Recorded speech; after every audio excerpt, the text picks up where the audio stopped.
అయ్యా ఎందుకు పనికిరానట్టు వాడిని అయ్యా నన్ను ఈ రీతిగా నేను నాకు ఇంత గొప్ప అవకాశాన్ని ఇస్తున్నందుకు వందనాలు స్తోత్రాలు తెలియజేసుకుంటాను.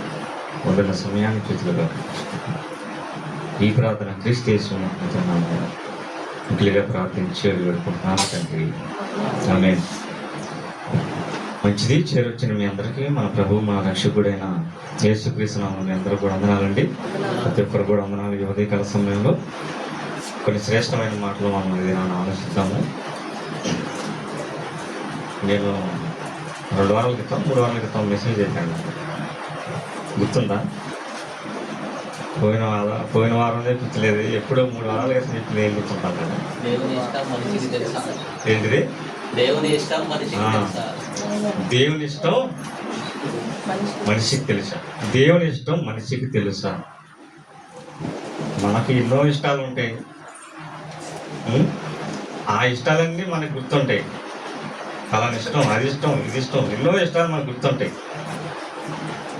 కానీ దేవునికి ఏది ఇష్టం మనకి గుర్తు లేకపోతే చాలా ప్రమాదం, చాలా ప్రమాదం. ఊరికే మాటలతో చెప్పుకునేది కాదు, అది ఊరికి మాటలతో కాలక్షేపం చేసేది కాదు. దేవునికి ఏది ఇష్టమో అది మనం తెలుసుకోకపోతే ఎంత ప్రమాదం అంటే మొదటి వర్తమానంలో మనం విన్నాం, గుర్తుండే మీకు? ఆయనకి ఏది ఇష్టమో మనం తెలుసుకోకపోతే చాలా ప్రమాదం. ఏమంటే ఇక్కడ చాలామంది పెద్దలు ఉన్నారు, చాలామంది పెద్దలే ఉన్నారు. పెళ్లి చూపులకు వెళ్ళినప్పుడు ఏమడుగుతారు? లోపల ఖాళీ రావచ్చు, లోపల రావచ్చు. ఈ వారం కొంచెం కొంతమంది లేరు, ఖాళీగా ఉంది. ఎవరు లేనప్పుడు మనం మెసేజ్ వేసి పెళ్లి చూపులకు వెళ్ళినప్పుడు ఏమడుగుతారు? ఇలా నీకు ఇష్టమేనా అంటారు. పెళ్లి కొడుకుని అడుగుతారు, ఏమడుగుతారు? మీరు పెళ్లి చూపులకు వెళ్ళలేదా? చెప్పండి. ఏమడుగుతారు? పిల్లని అమ్మాయి నీకు ఇష్టమేనా? కొంచెం షార్ట్కి తీసుకెళ్ళి అడుగుతారు. పెద్దవాళ్ళు, పెద్ద మనుషులు ఉంటారు కదా, పెళ్లి పెద్దలు అడుగుతారు, పిల్లలు నీకు ఇష్టమేనా అంటే ఇతను ఏం చెబుతాడంటే, ఇతనికి ఏ ఆలోచనలు ఉంటాయి. అమ్మాయి ఎలా ఉండాలో ఊహించుకుంటూ ఉంటాడు అనమాట. ఎర్రగా ఉండాలి, ఎర్రటి దొండ పెదాలు ఉండాలి, చక్కగా జడ ఉండాలి, ఎన్నో ఊహించుకుంటూ ఉంటాడు. అన్ని ఉంటేనే ఇష్టపడతాడు. కావాల్సిందా అసలు వద్దు, అమ్మాయి మంచిదా కాదు ఇది వద్దు, అమ్మాయి బాగుండాలి, అట్టుంటేనే ఇష్టపడతాం. మరి స్త్రీ అమ్మాయి అయితే ఎలా ఉండాలి? 6 అడుగులు ఉండాలి, అజన్ బాగులా ఉండాలి, హీరోలాగా ఉండాలి. వాళ్ళ ఆలోచనలు వాళ్ళే. పురుషుడు ఎలా ఉండాలంటే బాగా హైట్ ఉండాలి, వెయిట్ ఉండాలి, గుద్దితే నలుగురు పడేటట్టు ఉండాలి, ఇలాగ ఉంటుంది. అతను మంచోడు, అతనికి ఏ క్వాలిటీస్ ఉండే, ఏం అలవాట్లు ఉండి, ఎలాంటోడు, మద్యం అలవాటు ఉందా లేదా, ఎలా, అస్సలు అయ్యే మనకు అవసరంలా. చక్కగా ప్యాంట్ షర్ట్ వేసుకొని లేదా సిరిపోయిన డ్రెస్ వేసుకొని బైక్ మీద 4 రౌండ్లు కొడుతూ ఉంటే ఈ రోడ్లలో వాడు బాగుంటాడు. అంటే సమాజం అలా ఉంది ఇప్పుడు. ఏ పని పాట లేకుండా, ఇంట్లో రూపాయి ఇవ్వకుండా, వాడి వల్ల కుటుంబానికి దమ్మిడి ఆదా లేకుండా, ఇదిగో రోడ్లు అమ్మటే తల్లిదండ్రులు ఇచ్చిన 100 రూపాయలు తాయలు కొట్టించుకొని ఈ రోడ్లో చక్కెరలు కొడితే వాడి ఇష్టం. అమ్మాయిలకి టీచర్ తర్వాత సంగతి. పెళ్లి చేసుకొని ఏదో ఒక 40-50 సంవత్సరాలు 100 సంవత్సరాలు జీవించాలి కదా, మరి ఎలాంటి వాడు కావాలి అనే ఆలోచనలు పక్కన పెట్టి ఎలాంటి వాళ్ళు ఇష్టపడతారు. అమ్మాయిని అడుగుతారు, అబ్బాయి ఇష్టమేనా? ఇష్టం లేదండి. ఏదో కొంచెం తేడాగా ఉన్నాడు, నాకు ఇష్టం లేదు. ఈ వింటా ఉంటాం మనం. పెళ్లి చూపులకు వెళ్ళినప్పుడు వింటా ఉంటాం, ఇష్టం లేదమ్మా, ఇష్టం లేదు. మరి ఎవరు ఇష్టం? ఫలానా వ్యక్తి ఇష్టం. ఇలా పెళ్లి చూపుల్లో ఇష్టపడి చేసుకుంటాం. ఓకే, బాగుంది. ఇంకేం ఇష్టం? రాజకీయ నాయకులు అంటే ఇష్టం. రాజకీయ నాయకులు అంటే చాలా మందికి ఇష్టం. రాజకీయ నాయకులు అంటే వాళ్ళంటే అసలు ప్రాణం లేచి, అసలు ఆ నాయకుడి మీద ఒక మాట అని ఉంది, నరాలు తెగిపోతాయి మనకి. బయట వ్యక్తులు కాదు, దేవుడు నమ్ముకున్న వాళ్ళే అలా అయిపోయారు. ఇదినా బయట వ్యక్తులతో వదిలేసేయండి. దేవుని సన్నిధికి వస్తున్న వారు, దేవుని వెంబడించవలసిన వారు, ఆ దేవుడు అంటే మటుకి ఏమంటారు, కానీ ఇదిగో వాళ్ళు నమ్ముకున్న నాయకుడు అంటే మటుకి మాట పడతారు. అంటే నాయకుడిని ఇష్టపడతారు, ఒక సినిమా హీరోని ఇష్టపడతారు, ఒక సినిమా హీరోయిన్ ఇష్టపడతారు, ఒక క్రికెటర్ని ఇష్టపడతారు. ఇలా ఇలా చూసుకుంటే ఎంతో మందిని ఇష్టపడుతూ ఉంటారు. మద్యం కానివ్వండి, ముందు ఎందుకు తాగుతున్నావా అంటే ఇదిగో పొలంలో పోయారు, అవునా ముందే కదా. మళ్ళీ ఎందుకు తాగుతున్నావా, ఇవాళ పెళ్ళయ్యా, నా కూతురి పెళ్ళి, నా కొడుకు పెళ్ళయ్యా, ఎందుకు తాగుతున్నా. మళ్ళీ ఎందుకు తాగావయ్యా, పుట్టినరోజు. ఓవరాల్గా ముందు తాగుతూనే ఉంటారు. ఎందుకు? మద్యం అంటే ఇష్టం, ఇవి ఒక వంకలు అనమాట. కూల్ డ్రింక్స్ అంటే ఇష్టం, ఆ డ్రింక్స్ తాగొద్దు బాబు అంటే అయ్యే తాగుతూ ఉంటారు. ఇలా చూసుకుంటే ఎన్నో ఇష్టాలు మనిషికి, భూమి మీద ఉన్నటువంటి మనిషికి ఎన్నో ఇష్టాలు. ఏమంటే దేవుడు ఏది కోరుకుంటున్నాడు, మనల్ని ఏది ఆశిస్తున్నాడు, మనల్ని ఎలా జీవించమంటున్నాడు, మన నుండి ఏది కోరుకుంటున్నాడు, అసలు దేవుడికి ఏది ఇష్టమో అని మనిషిగా తెలుసుకోకపోవటం ఎంత దౌర్భాగ్యం అంటే అంత దౌర్భాగ్యం. మీకు మొదటి వర్తమానం చెప్పింది ఒక రెఫరెన్స్ ఇచ్చేసి నేను ముందుకు కొనసాగుతాను వర్తమానంలోకి. ఇక్కడ ఏమంటున్నాడంటే, వాళ్ళకి ఇష్టం వచ్చిన వాళ్ళు ప్రతి ఎంత ప్రమాదం ఇక్కడ చెబుతున్నాడు. కొరింథీయులకు రాసిన మొదటి పత్రిక 10వ అధ్యాయం, కొరింథీయులకు రాసిన మొదటి పత్రిక 10వ అధ్యాయం అందరిది. అది చాలా ఉన్నతమైన మాటలు మనం ఆలోచిస్తున్నాం ఈ దినాన. 10వ అధ్యాయం 5వ వచనం, అయితే వారిలో ఎక్కువ మంది దేవునికి ఇష్టలుగా ఉండకపోయిరి గనుక అరణ్యంలో ఏమంటాడు, అయితే వారిలో తక్కువ మంది కాదు, ఎక్కువ మంది. ఐగుప్తు నుండి ఎంతమంది బయలుదేరి వెళ్ళారు? ఎన్ని లక్షల మంది బయలుదేరి వెళ్ళారు? మొత్తం ఓవరాల్ టోటల్ ఎంతమంది? 20 లక్షల మంది. 20 లక్షల మంది. అబ్బో, 20 లక్షల మంది అంటే అసలు కను చూపు మీద జనం ఆపడుతూనే ఉంటారు. 20 లక్షల మంది బయలుదేరి వెళ్ళారు.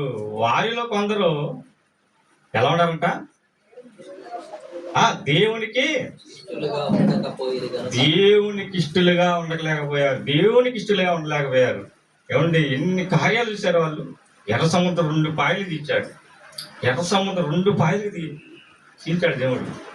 ఇటో గోడలాగా ఉంటే 6 నెలలు నడుచుకుంటూ వెళ్ళిపోయారు సముద్రంలో. ఒక్కసారి పడవేసుకుని వెళ్తే ఆ అలలకి మన గుండె ఆగిపోద్ది. అలాంటి సిచ్యువేషన్లో సముద్రం 2 పాయలు తీర్చి వాళ్ళని నడిపించాడు, బండల నుంచి నీళ్ళు ఇప్పించాడు, వాళ్ళకి ఆహారం అందించాడు దేవుడు. 20 లక్షల మందికి ఆహారం అందించాలంటే మామూలు విషయం. పట్టుమని నలుగురికి మనం ఏదైనా పెట్టాలంటే కష్టమైపోతుంది. ఇంత గొప్ప కార్యాలు చేసిన దేవుడిని, ఆయనకి ఏది ఇష్టమో మర్చిపోయి వాళ్ళలో చాలా మంది, ఎక్కువ మంది వాళ్ళకి ఇష్టం వచ్చిన వాళ్ళు బ్రతికారంట. అయితే ఏమైంది కింద ఎలా బతికారు వాళ్ళు? కింద చదువుకుంటాం. వారు ఆశించిన ప్రకారం మనం చెడ్డవాటిని ఆశించుకున్నట్లు ఈ సంగతులు మన దృష్టాంతములుగా ఉన్నాయి. అయితే వాళ్ళు ఎలా జీవించారు? జనులు తినుటకును త్రాగుటకును కూర్చుండి అబ్బా ఎలా ఉన్నారంట? తినటానికి తాగటానికి. అంటే మనం ఏమనుకుంటాం అంటే, తినడానికి ఆహారం తిని మంచిలు తాగుతున్నారేమో అనుకుంటాం. మనం తాగటం అంటే మంచినీళ్ళు అనుకుంటాం. మనం తిని త్రాగుతున్నారంతే, ఏదో బిర్యానీ తిన్నామో మంచిలు తాగుతున్నారు అంతే. కాదు తింటున్నారు, పేగల్లా తింటున్నారు.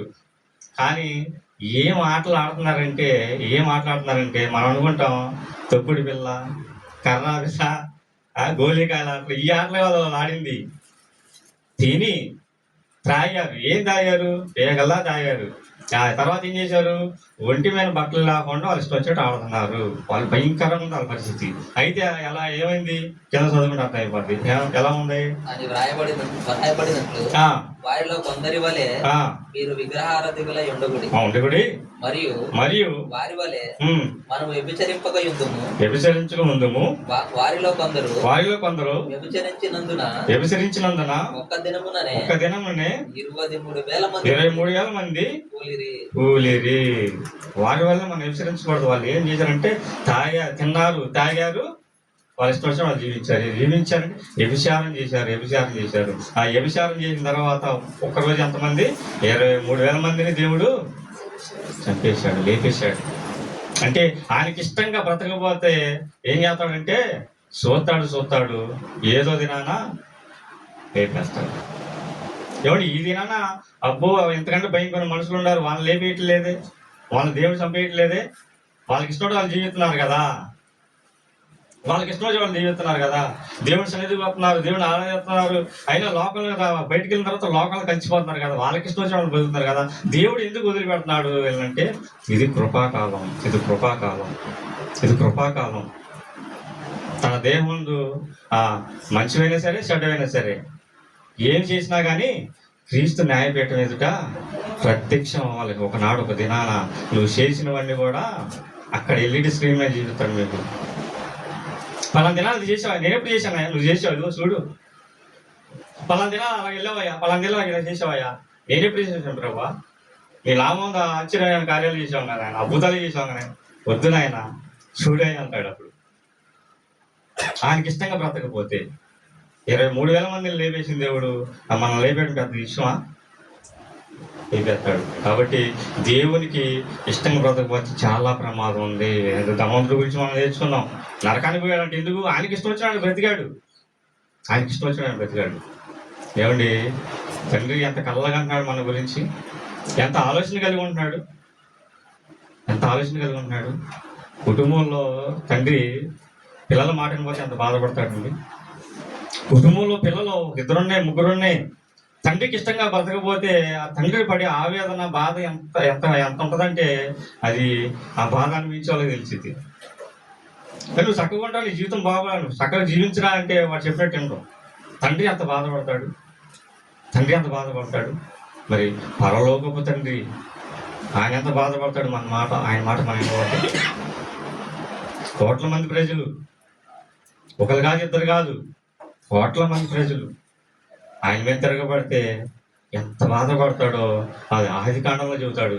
ఆదికాండంలో ఏం చెబుతాడంటే 6వ అధ్యాయం మొదటి వచ్చిన, ఆదికాండం 6వ అధ్యాయం మొదటి వచ్చినలో దేవుడు బాధపడుతున్నాడు. ప్రారంభంలోనే దేవుడు బాధపడ్డాడు మనుషుల గురించి. ఆదికాండం 6వ అధ్యాయం మొదటి వచ్చిన చూసుకున్నాం. విశ్వనీతి ఆరంభించిన తర్వాత కుమార్తెలు వారికి పుట్టినప్పుడు దేవుని కుమారులు నరుల కుమార్తెలు చక్కని వారిని చూచి వారందరిలో తమకు మనసుకు వచ్చిన స్త్రీలను వివాహం చేసుకునేది. అప్పుడు యెహోవా 5వ వచనం చూసుకుందాం. నరులు చెడుతనము భూమి మీద గొప్పదనియు వారి హృదయం యొక్క తలంపుల్లోని ఊహ అంతయు ఎల్లప్పుడూ కేవలం చెడ్డదనియు యెహోవా చూసి తాను భూమి మీద నరులను చేసినందుకు యెహోవా సంతాపము నుండి తన హృదయంలో నచ్చున్నాడు, బాధపడుతున్నాడు. భూమి మీద మనుషులు చెడుతనం, ఊహ అంతయో ఏదో గొప్పది అనుకుంటారంట. చెడుతనం చేసి ఏదో గొప్ప కార్యం చేశాను అని జబ్బలు సరుచుకుంటూ ధైర్యంగా తిరుగుతారు. చేసేవన్నీ ఎదవ పనులే కానీ ధైర్యంగా జబ్బలు సరుచుకుంటూ తిరుగుతారు. ఇది చూసిన దేవుడు కన్న తండ్రి తన హృదయంలో నొచ్చుకున్నాడు, బాధపడుతున్నాడు. భూమి మీద పిల్లలు చేసి అనవసరంగా ఇలా చేశానని నేను అనవసరంగా, వాళ్ళు ఇష్టసారంగా జీవిస్తున్నారని చెప్పి హృదయంలో నొచ్చుకొని బాధపడి ఎవరికి చెప్పుకుంటున్నాడు? యెషయా గ్రంథంలో చెబుతాడు. ఎవరు చెప్పుకుంటాడు? ఎంత బాధపడుతున్నాడో ఎవరికి చెప్పుకుంటాడంటే యెషయా గ్రంథం 1వ అధ్యాయం 2వ వచనంలో చెప్తాడు. యెషయా గ్రంథం యెహోవా మాట్లాడుతున్నాడు, దేవుడు మాట్లాడుతున్నాడు. ఏమని మాట్లాడుతున్నాడు?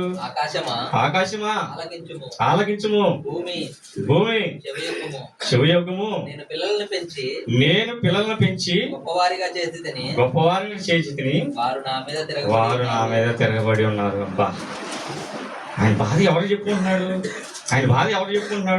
మనకేమో సమస్యలు వస్తే, బాధలు వస్తే ఎవరితో చెప్పుకుంటాం? మనం పక్క వారితోనో ఎదుటి వారితో చెప్పుకోండి. మన బాధలు వెళ్తాం, మన కష్టాలు వాళ్ళతో చెబుతున్నాం. ఇదిగో ఇలా ఉంది, నేను పిల్లల్ని పెంచాను, పిల్లల్ని పెద్దవాళ్ళు చేశాను, కష్టపడ్డాను, చదివించాను, పాసి పని చేశాను, ఏ పని చేశాను, కడుపు కాల్చుకున్నాను, బిడ్డలను బాగా చూసుకోవాలని చెప్పి నేను చూస్తే వాళ్ళు ఈ దినానమైనా తిరగబడుతున్నారని చెప్పి మనం ఎవరైతే ఎవరు చెప్పుకుంటే పక్కన వాళ్ళు చెప్పుకుంటాం. కానీ కన్న తండ్రి ఎవరు చెప్పుకున్నాడంటే ఇదిగో ఈ భూమి మీద నుండి ప్రకృతి చెప్పుకుంటున్నాడు. ఆకాశం ఆలకించు, భూమి చెవియొగ్గు. ఎంత బాధతో మాట్లాడతాడు తండ్రి, ఎంత బాధతో మాట్లాడతాడు తండ్రి. ఎవరి వల్ల అంటే ఇదిగో మన వల్లే తండ్రి దేవుడు బాధపడుతున్నాడు. ఎందుకు? మనకిష్టం వచ్చినట్టు మనం బతుకుతున్నాం కాబట్టి, మనం బతుకుతున్నాం. మనకిష్టమైతే దేవుడు సన్నిధికి పోతాం, మనకిష్టం అయితే ఆగిపోతాం, నిర్దాక్షిణంగా ఆగిపోతాం. ఎందుకు? మనకిష్టం లేదు. ఇష్టం ఉంటే వస్తాం, ఇష్టం రాదు రావు. ఏమండి, దేవుడు ఎంత బాధపడుతున్నాడండి, దేవుడు ఎంత బాధపడుతున్నాడు. ఆయనకి ఇష్టంగా బ్రతకపోతే ఎంత బాధపడుతున్నాడు. ప్రకృతికి చెప్పుకుంటున్నాడు. ఇంతకీ దేవుడు ఎవరంటే ఇష్టపడతాడు? దేవుడు ఎలా ఉంటే ఇష్టపడతాడు దేవుడు అని చూస్తున్నట్లయితే, మొదటి పాయింట్, నేను ఏదైనా కొన్ని పాయింట్లు చూపించి నేను వర్తమానం ముగిస్తాను. మొదటి పాయింట్లో మనకు వెళ్ళిపోదాం. దేవుడు ఎలాంటి వారిని ఇష్టపడతాడు, ఎలా ఉంటే ఇష్టపడతాడో మొదటి పాయింట్ చూసుకుంటాం. మొదటి పాయింట్గా, విశ్వాసంగా ఉంటే వారిని దేవుడు ఇష్టపడతాడు. ఈ భక్తి జీవితంలో నువ్వు విశ్వాసం కలిగి జీవిస్తే దేవుడు వారిని ఇష్టపడతాడు. విశ్వాసం కలిగి ఉంటే దేవుడు ఇష్టపడతాడు. మొదటి పాయింట్, విశ్వాసం కలిగి ఉంటే దేవుడు ఇష్టపడతాడు. మేము అందరం విశ్వాసం కలిగే కదా దేవుడు సన్నిధి పోతుంది.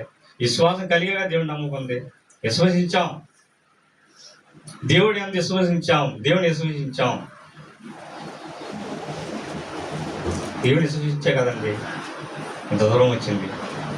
ఎవరు ఎంత విశ్వసించాలంటే అదే మాట చెబుతున్నాడు. ఇక్కడ ఏం చెబుతున్నాడంటే, యోహాను సువార్త 8వ అధ్యాయం 29వ వచనం. యోహాను సువార్త 8వ అధ్యాయం 29వ వచనం.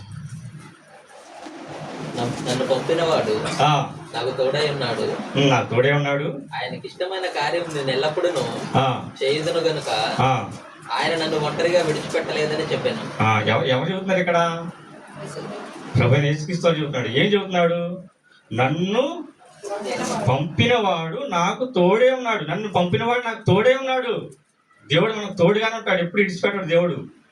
నువ్వు ఎలాంటి పరిస్థితుల్లో ఉన్నా కానీ, ఎన్ని కష్టాలు ఉన్నా, నీకు ఎన్ని ఇబ్బందులు ఉన్నా, మనుషులు పట్టించుకోకపోయినా కానీ, నిన్ను మనుషులు త్రోసివేసినా కానీ, ఎవరు నేను పట్టించుకోవట్లేదని బాధలు ఉన్నా కానీ, నా పరిస్థితి ఏంటి, నా కుటుంబం పట్టించుకోవట్లేదు, నా అయిన వాళ్ళు నా బంధుమిత్రులు పట్టించుకోవట్లేదు, ఈ సమస్యలో ఉండాలని ఫోన్ కూడా ఎత్తట్లేదు కనీసం, వాళ్ళకి ఆడభారం అయిపోతానని చెప్పి కృంగిపోతున్నావు.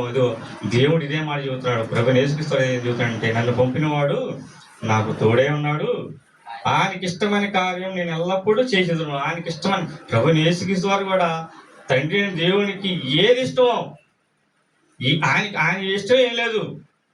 తండ్రి దేవుడికి ఏది ఇష్టమో అదే కార్యంలో ఈయన భూమి మీదకి వచ్చి చేస్తాడంట. ఆయనకి ఇష్టంగా ఆయన కార్యాలు ఏం చేయట్లేదు ఆయన.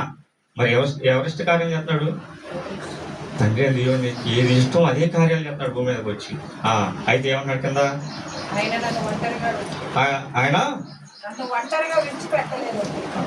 పెట్టలేదని చెప్పిను. ఆయన ఈ సంగతులు మాట్లాడుచుండగా అనేకులు ఆయన యందు విశ్వాసం ఉంచిరి. ఆయన ఈ సంగతులు చెబుతున్నప్పుడు అనేకులు ఆ మాటలు వింటున్నటువంటి అనేకులు ఆయన యందు విశ్వాసం ఉంచారు. ప్రభు అయిన యేసుక్రీస్తు వారి యందు విశ్వాసం ఉంచారు. ఇప్పుడు మనందరం ప్రభు అయిన యేసుక్రీస్తు వారిని నమ్మే మనం విశ్వాసం నడుస్తున్నాం లేదా? ప్రభు అయిన యేసుక్రీస్తు వారిని మీరు నమ్మారా? ఏదండి, నమ్మారా? అనాలోచనలు ఏదైనా డౌట్లు ఏమైనా ఉన్నాయా? ఆయన యందు విశ్వాసం ఉంచి మీ భక్తి జీవితంలో కొనసాగుతున్నారు. చూడండి, విశ్వాస జీవితంలోకి వచ్చిన తర్వాత మనకి ఏ శ్రమలు రావు, ఏ ఇబ్బందులు రావు అంటే చాలా పిచ్చి పొరపాటు. నీకు విశ్వాస జీవితం భక్తి జీవితంలో వచ్చిన తర్వాత నీకు ఏదో కలిసి వస్తాయి, సంపాదించుకుంటావు, మేళ్ల మీద మేళ్ల కట్టించుకుంటావు, ఇవన్నీ ఒత్తి మాటలు చెప్పే కల్లిబుల్లి కబుర్లు ఇవన్నీ. విశ్వాస జీవితంలోకి వచ్చిన తర్వాత చాలా కష్టాలు, పేరు అనుభవించాలి. చాలా కష్టాలు ఉంటాయి, చాలా ఇబ్బందులు ఉంటాయి. వాటిలన్నిటినీ విశ్వాస జీవితంలో మనం ఎదుర్కొంటూ ముందుకు కొనసాగాలి. కానీ ఏదో కష్టాలు వస్తాయి, శ్రమలు వస్తాయని చెప్పి మన భక్తి జీవితంలోకి వెనకెళ్ళిపోకూడదు. ఇదే విశ్వాస జీవితంలో గురించి మార్కు సువార్త, మీకు తెలిసిన మాటలు ఇవన్నీ. మార్కు సువార్త 5వ అధ్యాయం 25వ వచనం. రక్తస్రావం కలిగిన స్త్రీ, ఆ విశ్వాసం అంత గొప్పది. ఒకసారి మనం ఎన్నోసార్లు విన్నాం. ఒకసారి మరొకసారి మనం జ్ఞాపకం చేసుకుందాం. మార్కు సువార్త 5వ అధ్యాయం 25వ వచనం. 12 నుంచి రక్తస్రావ రోగము కలిగిన ఒక స్త్రీ ఉండెను. ఆమె అనేక వైద్యుల చేత ఎన్నో తిప్పలు పడి తనకు కలిగినదంతా వ్యాము చేసుకుని ఎంత మాత్రము ప్రయోజనం లేక మరింత సంకటపడెను. ఆమె యేసును గూర్చి విని, నేను ఆయన వస్త్రములు మాత్రమే ముట్టిన బాగుపడదనుకొని జన సమూహములలో ఆయన వెనుకకు వచ్చి ఆయన వస్త్రము ముట్టెను. వెంటనే ఆమె రక్తధార కట్టెను గనుక. ఇవన్నీ మనకు తెలుసు. ఏమనుకుంటుందంటే ఆమె 12 సంవత్సరాల నుంచి రక్తస్రావం కలిగి ఎంతో బాధపడుతుంది. ఎన్నో డబ్బులు ఖర్చు పెట్టింది ఆ వ్యాధి తగ్గడానికి, కానీ ఫలితం ఉంటలా.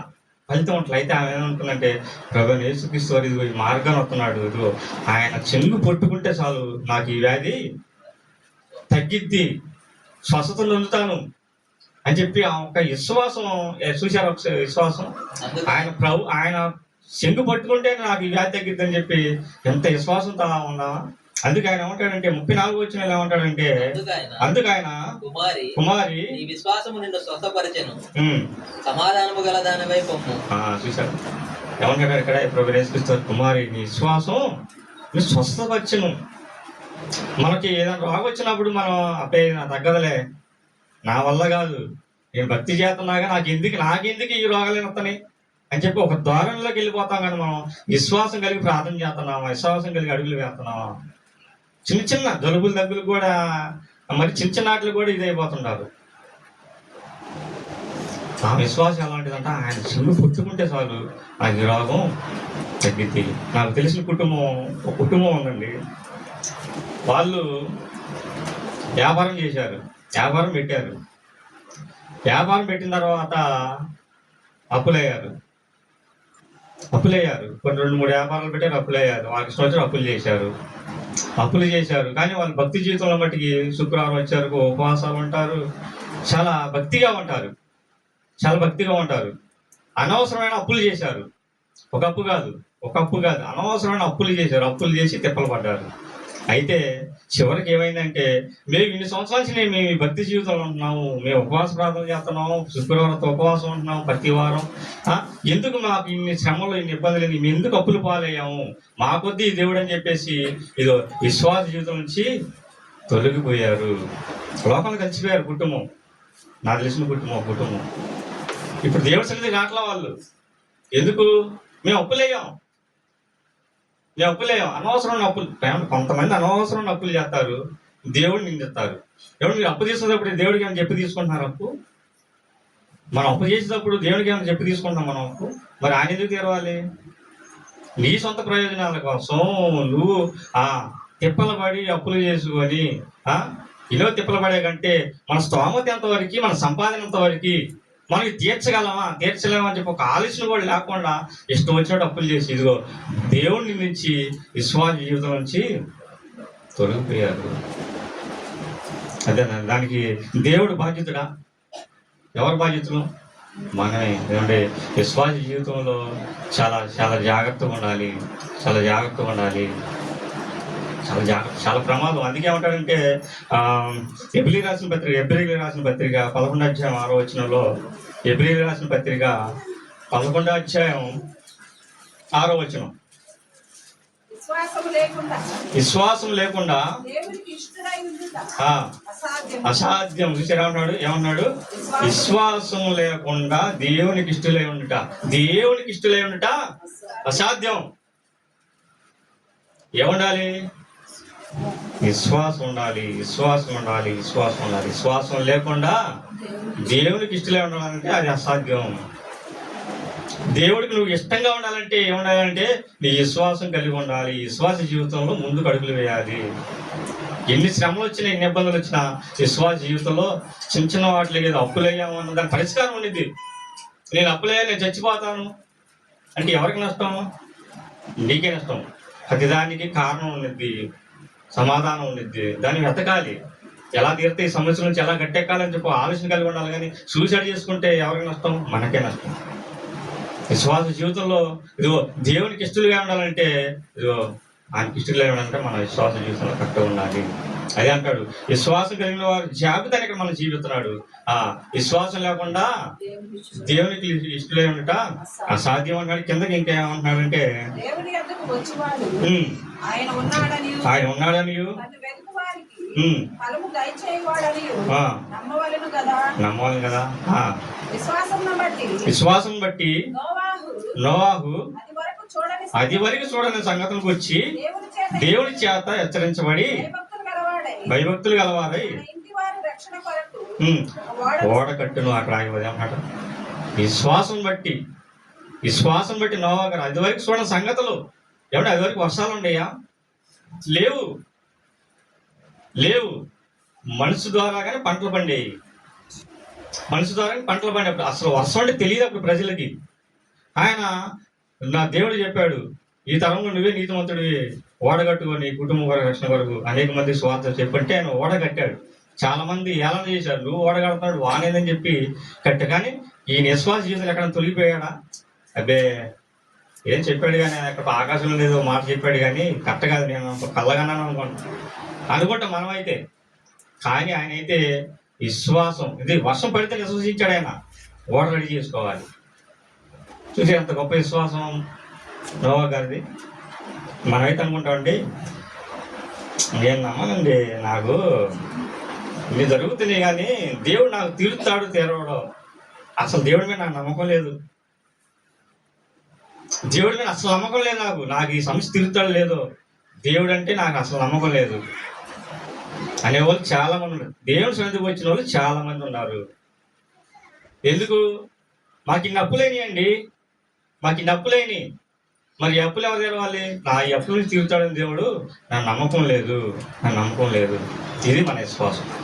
వాళ్ళ విశ్వాసం ఏంది? అది వరకు చూడని సంగతులు దేవుడి చేత హెచ్చరించబడి ఇదో నోవా గారు వాళ్ళ ఇంటి వారి రక్షణ వరకు ఓడగట్టాడు. ఇంకేం చెబుతాడు? ఇంకేం చెప్పుకుంటూ వస్తారు.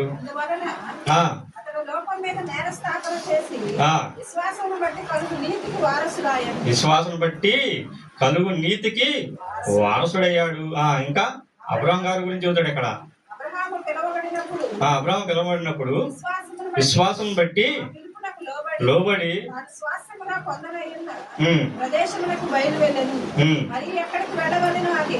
ఇది అబ్రహాం గారి గురించి తెలుసు మనకి. అబ్రహాం గారిని పిలిచినప్పుడు విశ్వాసం బట్టి ఆ పిలుపుని బట్టి ఎక్కడికి వెళ్ళాలో తెలియక ఆయన ముందుకు నడిచాడు. ఆయన దేవుడి మీద విశ్వాసం ఉంచాడు కాబట్టి ఆయన ముందుకి నడుచుకుంటూ పోయాడు. అలాగే తన భార్య కూడా శారా గారు కూడా ఏందయ్యా ఎక్కడ పడితే తీసుకెళ్తామని చెప్పి అనిందా? ఆయనకి సహకారిగా ఉంది. తిన్నారో తినలేదో ఊరులు ప్రయాణం చేసుకుంటూ పోయారు. వాళ్ళు ఊర్లు దాటుకుంటూ వెళ్ళిపోయారు. ఏదండి వాళ్ళ విశ్వాసం? తమ పిల్లలు లేరు, పిల్లలు తని చెప్పి వాగ్దానం చేశాడు దేవుడు. ముసలి ప్రాయంలోకి వస్తుంది, అయినా కానీ దేవుని యందు ఆ విశ్వాసం వచ్చింది. అదే చెబుతాడు ఇక్కడ. ఏమంటాడంటే 11వ వచనంలో చెబుతాడు ఆయన గురించి. విశ్వాసం బట్టి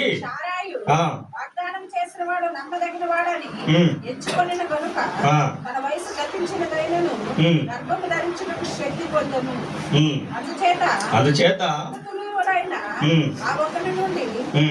ఆకాశ నక్షత్రముల వలెను సముద్ర తీరమందున లెక్కింప సఖ్యము కాని ఇసుక వలెను సంతానము కలిగెను. చూసారా? దేవుని సంతానం ఇస్తున్నాడు కానీ వాళ్ళు పరీక్షించాడు, లేట్ చేశాడు. ముసలి ప్రాయంలో వచ్చిన తర్వాత ఎవరండి దినాన ఆ చర్మం ఎండిపోయింది, ముసలిది అయిపోయిందామా ఏదో పిల్లలకంటారంటే ఎవరు నమ్ముతారా? అసలు మన నమ్మకం ఉండిద్దా? చూసావరా ఆమె ఎంత విశ్వాసం కలిగిందో? విశ్వాసంతో అది విశ్వాసం అంటే. దేవుడు నాకు తిరుగుతాడు లేదా, నా సమస్యలు తిరుగుతాడు లేదా, నా వ్యాధి నుంచి నన్ను రక్షిస్తాడు లేదా, ఆయనే రక్షిస్తాడు లేదు. నేను ప్రార్థన చేస్తున్నాను, నేను ఉపవాసం ప్రార్థన చేస్తున్నాను, దేవుడి కొరకు ఎంతో ఖర్చు పెడుతున్నాను, వేలు ఖర్చు పెడుతున్నాను, లక్షలు ఖర్చు పెడుతున్నాను, దేవుని పరిచర్యలో అనుదినం ఉంటున్నాను. నాకెందుకు ఈ సమస్యలు, నాకెందుకు ఈ బాధలు, ఇవి జరగవులే అని మనం అనుకుంటాం. అందుకే వాళ్ళు విశ్వాస జీవితం ముందుకు కొనసాగారు కాబట్టి ఇదో విశ్వాస జీవిత జాబితాలో వాళ్ళు ఎక్కారు. విశ్వాసుల జీవిత జాబితాలో రాయబడ్డారు వాళ్ళు. విశ్వాసం ద్వారా రాజ్యాలు జయించారండి. చాలా ఉన్నాయండి విశ్వాస జీవితం గురించి. ఇక్కడ సింహాలను మోయించారు, ఎన్నో విజయాలు జయించారు వాళ్ళు. దేని ద్వారా అంటే కేవలం విశ్వాసం ద్వారా. అంటే మన భక్తి జీవితానికి విశ్వాసం చాలా ప్రాముఖ్యత. రెండో మాటకి మనం వెళ్ళిపోదాం. రెండో మాట అయిపోయిందా? రెండో మాట యథార్థంగా ప్రవర్తించారంటే ఆయనకి ఇష్టం. రెండో మాట ఏంటంటే యథార్థంగా ప్రవర్తించేవారంటే ఆయనకి ఇష్టం. యథార్థంగా ప్రవర్తిస్తున్నాం. ఏబు గారి గురించి ఒక స్టేట్మెంట్ ఇస్తాడు దేవుడు. ఎవరితో? అపవాదితో, మన శత్రువుతో సవాలు ఇస్తాడు ఏబు గారి గురించి. ఏబు గారు ఎలాంటి వాడు? యథార్థవంతుడు. చూసుకో, నీ చేతనైతే ఏబు గారిని టచ్ చేయి అంటాడు అంతే. ఎంత సవాలుకరమైన మాట అండి అది. చూసుకో, భూమి మీద నా పిల్లలు ఉన్నారు, ఏమని చేసుకో అంటే మన పరిస్థితి ఏంది? పలాలు యథార్థంగా, అబ్బో ఈ యథార్థవద్దు నాకొద్దు నాయన, ఈ విశ్వాసం వద్దు బాబు, ఈ సమస్యలు ఎందుకయ్యా, నాకు ప్రశాంతంగా బయటికి వెళ్తే నలుగురితో కలిసి నాకు రూపాయలు సంపాదించుకుందాం, చక్కగా మేడ మీద కట్టించుకుందాం. ఎందుకు వచ్చిన వాళ్ళు ఇదంతా? తలారు కట్టిపోద్దు 4:30కి వచ్చి 4:30 లేచి 5ంటికి లేచి రెడీ అయ్యి ఎందుకు ఈ బాధలన్నీ? చక్కగా లోకంలో కలిసిపోయి ఆదివారం 2 సినిమాలు చూసి ఏదన్నా బిర్యానీ పాయింట్కి వెళ్ళి బిర్యానీలు వచ్చి హ్యాపీగా కుటుంబం అంతా సరదాగా తిరుగుతూ ఉంటే సరిపోలా? ఏది యథార్థంగా ఉంటే ఎంత కష్టాలా? విశ్వాసం కలిగి ఉంటే ఎంత కష్టాలా? అదే ఏబు గారి గురించి చెబుతాడు. ఏబు గారి సంగతి తెలుసా నీకు? యథార్థవంతుడు, నీతిమంతుడు. యథార్థవంతులు అంటే ఇష్టం ఆయనకి. యథార్థంగా జీవించాలి. నీ దగ్గర మాట, నా దగ్గర మాట వచ్చి ఊరిక చటార్లు వేసుకుంటూ, ఈ దినాలు ఎలా ఉంటుందంటే కబుర్లు చెప్పుకుంటూ చటాలు వేసుకుంటూ, ఒకరి మీద చటాలు వేసుకుంటూ జోకులు వేసుకుంటూ ఉంటే వాళ్ళు బాగా ఇష్టపడతారు. ఉన్నట్టు చక్కగా మాట్లాడితే పద్ధతిగా ఉంటే వాళ్ళని అస్సలు ఇష్టపడరు. యథార్థంగా జీవితే అస్సలు ఇష్టపడరు. సమాజం అలా ఉంది. ఇప్పుడు సమాజం అలా ఉంది. ఎగిలిగిలిగా దేవుని సన్నిధికి వచ్చి దేవుడి కార్యక్రమాలు ఉంటాయి కూడా ఎగిలిగిలిగా ఆడ మీటింగ్ జరుగుతుంటే ఈడకొచ్చి మీటింగ్లు వేసుకొని కూర్చొని ఇలా ఎగిలిగిలి ఉండేవాళ్ళంటే వాళ్ళ ఇష్టం. ఎలా ఉండాలి? యథార్థంగా ఉండాలి. ఇక్కడ సామెతల గ్రంథంలో మాట చెబుతాడు. 11వ అధ్యాయం 20వ వచనం. సామెతల గ్రంథం 11వ అధ్యాయం 20వ వచనం.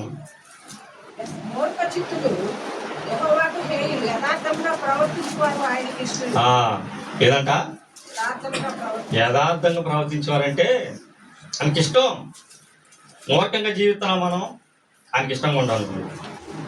నీకు ఇష్టం వచ్చినట్టు మూర్ఖంగా జీవిస్తున్నావా? ఆయనకి ఇష్టలు ఉండవు. ఎలాంటి వారంటే ఇష్టం? యథార్థులు అంటే ఇష్టం. యథార్థవంతులు అంటే ఆయనకి ఇష్టం. యథార్థంగా జీవిస్తానికి ఇష్టం. దినవృత్తాంతాల గ్రంథం, మొదటి దినవృత్తాంతాల గ్రంథం 29వ అధ్యాయం 17వ వచనం. ఈ మాట చెప్పి నేను ముగించేస్తాను. దినవృత్తాంతాల గ్రంథం, మొదటి దినవృత్తాంతాల గ్రంథం 29వ అధ్యాయం 17వ వచనం. నా దేవా, నీవు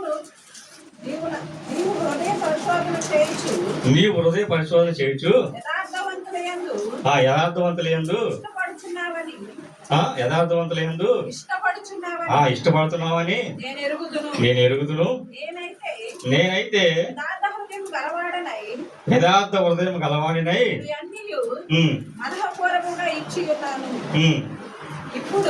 ఇప్పుడు సంతోషిస్తున్నాడు. ఏమంటాడంటే ఇక్కడ, నా దేవా, నీవు హృదయ పరిశోధన చేయిస్తున్నావు. నువ్వు హృదయాన్ని పరిశోధన చేసేవాడు, మన హృదయాన్ని పరిశోధన చేసేవాడు. ఇలా కీర్తన గ్రంథం గురించి దావీదు గారు చెప్పినట్టు ఎలాంటి వాడు అంటే దేవుడు హృదయాన్ని పరిశోధించేవాడు. నీ ఎలాంటి వాడు ఆయన తెలుసు. నీ పక్కన తెలియపోవచ్చు. నీ హృదయంలో ఏముందో నీ పక్కన వాళ్ళకి, నీ ఎదుటి వాళ్ళకి, నీ కుటుంబానికి కొంతమంది లేదు. మనం ఎలాంటి వాళ్ళు అసలు మనం ఆ పక్కన మన భార్య తెలియదు, భర్త తెలియదు. ఎలాంటి వాడు ఒక మాట చెప్పండి, 2 సంవత్సరం కాపురం చేసినా కానీ ఆయనకి ఆయన తెలుసు. హృదయాన్ని పరిశోధించేవాడు. ఏమంటున్నాడు? యథార్థవంతులు ఏందు ఇష్టపడుచున్నావని నేను ఎరుగును. యథార్థవంతులను ఇష్టపడుతున్నా నాకు తెలిసాయా, నేను ఎరుగుతున్నానయ్యా అన్నాడు. టోటల్గా ఏం చెబుతున్నాడంటే యథార్థవంతుల్ని ఆయన ఇష్టపడతాడు. ఆయన ఇష్టపడతాడు.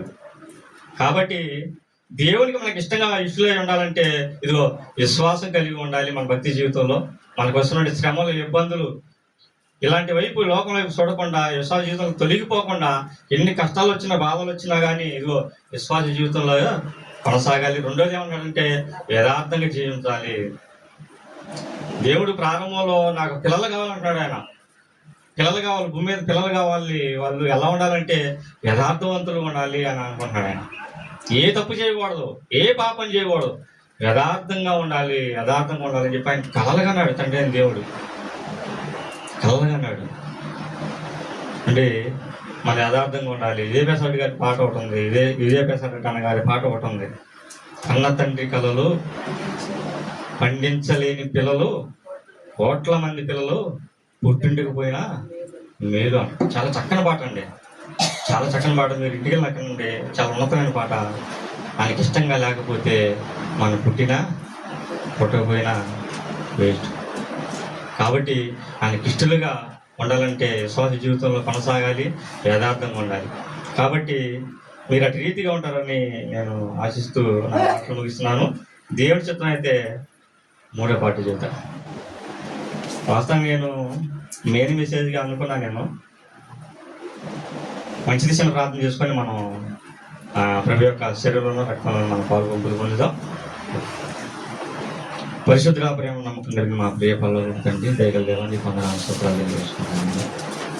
తండ్రినైనా భూమి మీదనైనా ఈ పిల్లలు కావాలని అయినా మీరు ఎన్నో కళ్ళగా